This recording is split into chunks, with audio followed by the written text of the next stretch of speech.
రాష్ట్రానికి సంబంధించిన ఏ అంశాల మీద కేంద్రంతో జగన్మోహన్ రెడ్డి ప్రత్యేక జోన్ గాని, రైల్వే జోన్ గాని, స్పెషల్ స్టేటస్ గాని, రాష్ట్రానికి ఒక ఇన్వెస్ట్మెంట్ గాని ఏది కూడా కేంద్రంతో మాట్లాడలేదు.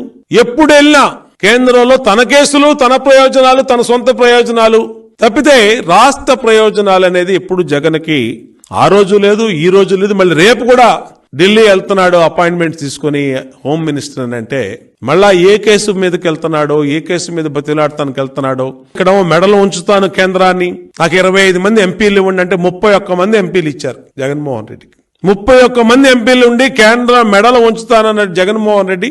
మోకాళ్ళ మీద పడి కాళ్ళు పట్టుకుంటా ఉన్నాడు కేంద్రంలో. అంటే ఏ విధంగా ఉంది పరిస్థితి? ప్రజలు ఆలోచన చేయాలి.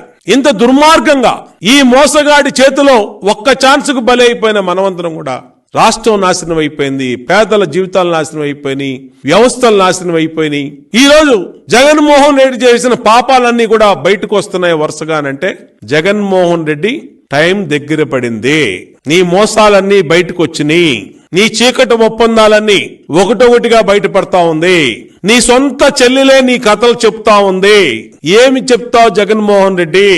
నీ తాబేదారులతోనో, నీ సలహాదారులతోనో, నీ నాయకులతోనో మాట్లాడించడానికి ఇదేమి తెలుగుదేశం పార్టీ చేసిన ఆరోపణలు కావు.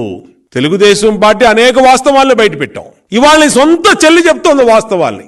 భారతీరెడ్డి, అనిల్ కుమార్ సోనియా గాంధీ దగ్గరికి వెళ్లారు, చెప్పాలి. బెయిల్ కోసమని షర్మిల చెప్పినటువంటి మాటలు వాస్తవం.